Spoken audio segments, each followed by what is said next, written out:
I always considered myself a healthy person, but a few years ago I started reading food labels and was completely shocked by some of the ingredients. That's when I decided I needed to become more aware of what I eat and where it comes from. On this episode of The Natural Princess, we're talking about one of my favorite things, garlic. First, we'll learn about some of garlic's amazing healthful properties. Then we'll visit a local family farm where it's time to plant this hardy crop. And finally, the mouth-watering scent of garlic will envelop the kitchen as we cook up a couple of tasty, easy recipes.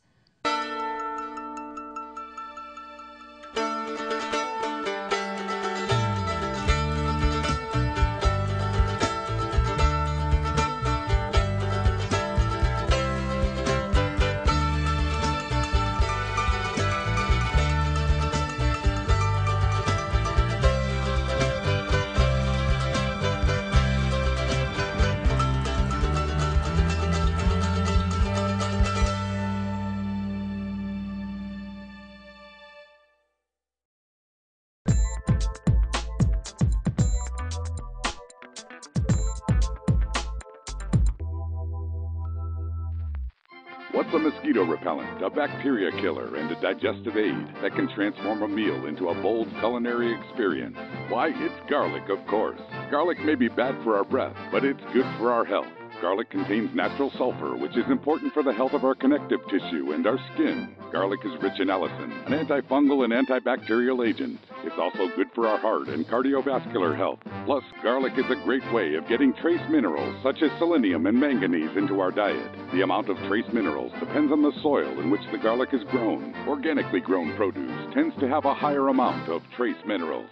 Garlic helps strengthen our immune system, but it's also good for an active infection. You can use it for colds, flus, and upper respiratory infections. Make a garlic ear oil for inflammation and earaches. Make a garlic foot poultice for infections and fevers. Everyone is sensitive to different things, so be careful when ingesting raw garlic or when using it topically. Garlic, a medicine chest in one small bulb. Get some today.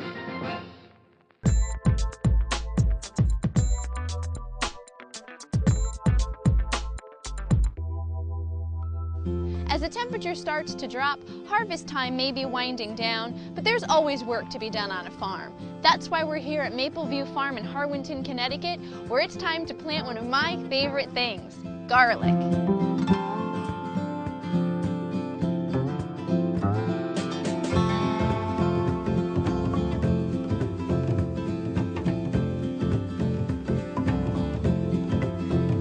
Tell us about your farm, how you got into it. We've been farming here, well, actually it started as a garden, and the garden got larger, and we had extra product and we just didn't know what to do with it, so the suggestion came to put a table down at the end of the road, and we were selling our squash, and that sort of got, the bug bit me at that point in time. We probably have 7 acres in production in the whole rotation, 5 in production at any one time at this point in time. Tell me about planting and growing garlic. We do a couple different varieties, basically a stiff neck, hard neck variety of garlic. A music is what we use. We also do a Russian red, and I'm introducing a couple of other little new garlics I got from some other people, see how they work for us. You're basically planting the cloves themselves. The cloves, yes. We take the bulb and we split that apart and plant each individual clove. And that will form a new bulb for next year. And garlic's good because garlic you can plant up until about 2 or 3 weeks before the ground really freezes. It is a fall crop. You plant it now, it will grow through the winter, believe it or not, and get itself established. And then you'll harvest that in July. Let it dry off a little bit, and then start cleaning it up and selling at the market. We will probably plant 1,200 bulbs to a row, and so we'll probably have at least 20 rows to do. So, you know, that's quite a few bulbs. You're an organic farm. Yes. And so, was that always something that you were always going to be organic, or how did it come about? We always were organic. We got certified by NOFA, Connecticut, and then as the requirements changed and the government got involved and became, you know, USDA certified. We are USDA certified organic through Bay State Organics at this point in time. I hear it's a pretty difficult process. Well, There's a lot involved. Certification of is it's a lengthy paperwork. It's keeping records. It's obviously, you know, adhering to the standards and regulations, which is very, very rigorous. From seat to table is what they expect us to do. So. And I'm a big proponent of trying to encourage people to buy locally. So sort of from your perspective, what's your word to the people? Well, we certainly liked to, promote local, cut down on the transportation, especially with the cost of fuel. The food costs are going to go up considerably. They already have. Yes, in a lot of... and they're going to go up even more. People will be very surprised. For people who don't know, what is a CSA? A CSA is a community-supported agriculture. It's where people enter into an agreement with a farmer. We offer them a weekly share of produce as it comes in. Ours is what they call a non-working share. So we do all the work and the people just pay, and they come and they pick up. We offer guarantee 16 weeks of produce. This year we did 20 weeks. Oh wow! So we did. It was a wonderful year. So we were happy about that. So we try to eat with the seasons as much as we can. We're not always 100%, but we try to. It's doing what you can. Exactly. Really... I mean, if there was more available to us, then I would think more people would do it. Certainly, we've been trying to promote that with our CSA and education. In our newsletters, telling people how to do things. Knowledge is good. Absolutely, and it's like that connection with people and the farm and community. Because there is community, and people are, unfortunately, a lot of people are disconnected from their food. The food, where's the food come from? Well, the grocery store, of course. Where else would it come from? They don't understand, the work that's involved in growing something. Are you finding that more people are sort of coming back to the idea of... We are seeing more people. We now have a waiting list on our CSA, for example, where we hadn't had that in the past, and we've seen a larger, more people coming to the farmers markets, looking for not just organic but locally grown. Cool. I think that's it. All right.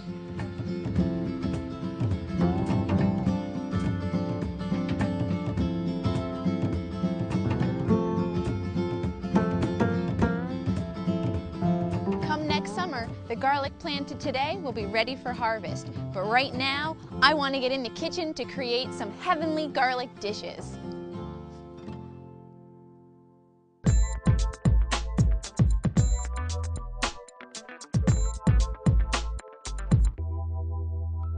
Now it's time to cook with that garlic. First up, we're going to make a roasted garlic and goat cheese spread. I like to serve it with some vegetables, some toasted bread, but the first thing we got to do is roast our garlic. You want to take one small head of garlic, cut the top off to expose the cloves. So it's really just like about 1/4 of the top of it off. Okay, so it's just like that. Now, you can use a nice fancy garlic roaster, but you don't have to. You can just use a nice piece of aluminum foil and it makes for a really easy cleanup. So you take your head of garlic, you put it into your aluminum foil, kind of crinkle it up a little bit. Take a little olive oil, coat it up nice, it'll help caramelize it. And now just a pinch of salt. And now we wrap it up tight in that aluminum foil. You want to put this into an oven that's set at 425 for about 45 to 50 minutes. And just wrap it up really, really nice and tight and pop it in your oven.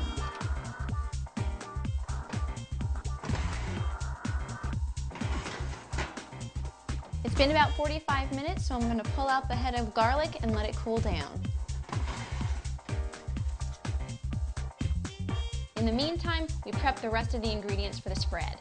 So first, we're going to take, I would say, 4 or 5 leaves of fresh basil and just really coarsely chop them because we're going to put them into a little mini food processor, so then they'll get really nice and fine when we do that. So just coarsely kind of chop it. Now you could pull out your large size food processor. I have a nice little mini one here, and let me tell you, it's way easier to clean. So we just put this in there, and then you want to do about another teaspoon or so of fresh parsley.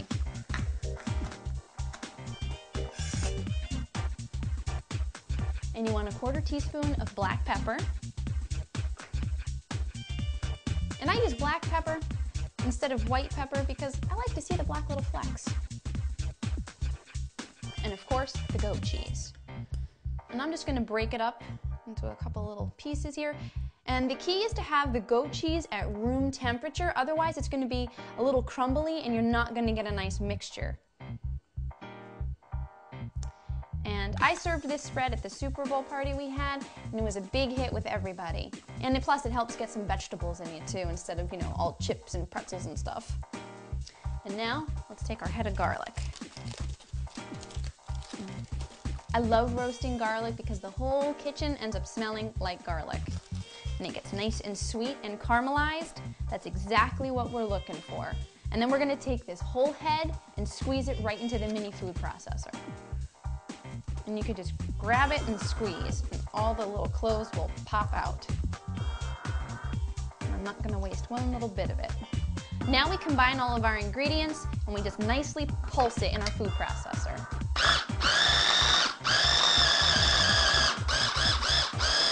Everything looks well combined now, so we can take it out and put it into our serving dish.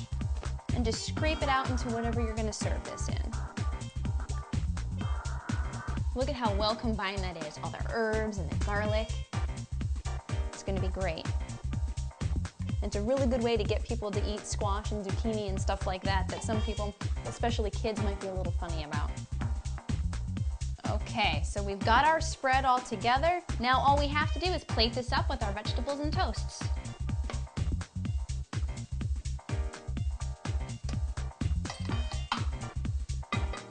I'm gonna go grab the sliced zucchini and squash. Okay. So all I did was thinly slice some zucchini and some yellow squash. It's about 1/8 of an inch thick or so. And I used a fancy mandolin, but you could just use your knife. But the mandolin, you can make pretty shapes. And just plate it up. And the reason I use vegetables is really because otherwise you end up eating way too much bread and crackers and all that. So this gives a good alternative, and plus it looks really pretty with all the different colors. And I will grab some celery.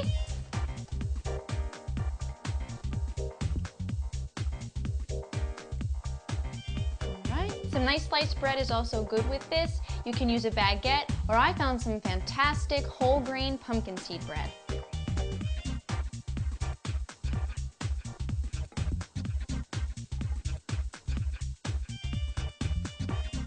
And there it is, a wonderful platter, roasted garlic and goat cheese spread.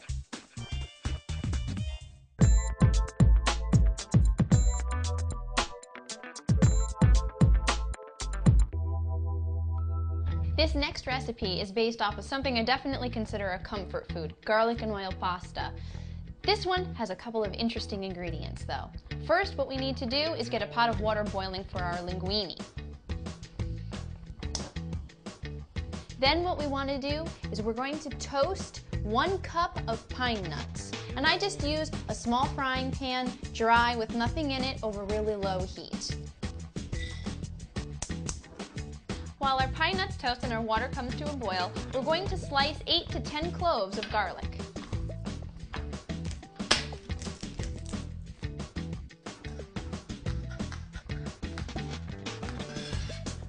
Now let's get our pan hot so we can saute the garlic. And I would say to be over medium heat. You want to slowly heat your garlic and get it a little golden and fragrant. And I usually use about 1/4 cup of olive oil and just sort of add more if I need to. So you really want to get a lot of oil in the pan here. Okay, and now we'll put in our garlic. And we'll mix it around, spread it out. And I'm really starting to smell those pinoli nuts, so I'm going to just shake them around and make sure they're browning evenly. And they are looking fantastic. So now I'm just going to turn off the heat.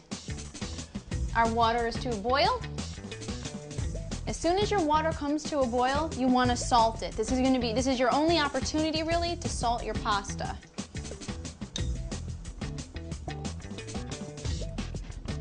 And I'm going to make this entire pound of whole wheat linguine because leftovers are absolutely amazing.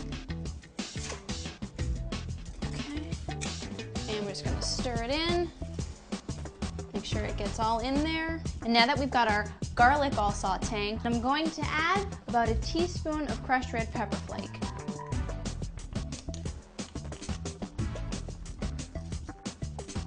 Just keep mixing this around. And I think I might, in fact, add a little bit more olive oil.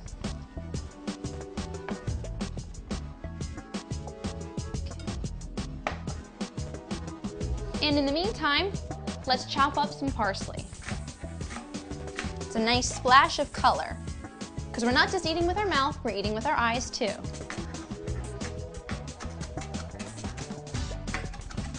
Okay, and I'm just gonna pile this up nice and neat.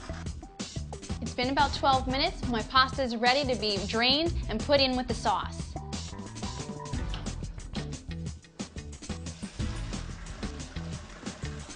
There it goes. All right.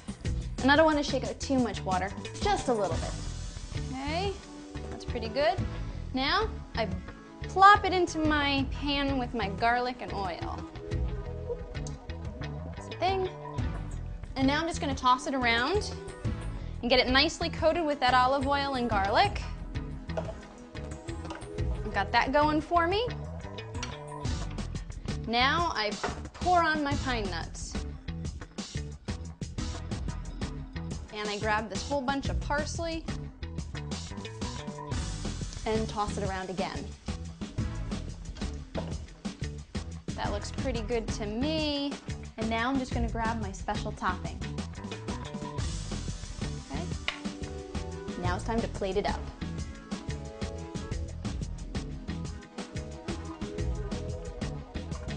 A little extra spoonful of goodness on top there. And now, for a little special touch, just about a tablespoon or so of the fontina cheese. Goes right on top. And there we've got it, whole wheat linguine with garlic and oil and some toasted pine nuts.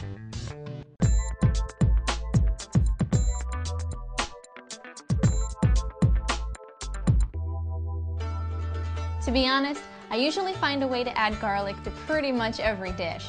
But even if you're not as big a garlic lover as I am, I hope you have a newfound appreciation for all this odorous ingredient can do. You know, we really are what we eat. We should treat ourselves like royalty, using only the best nature has to offer. So from this natural princess to you, eat well and be well. I'll see you next time.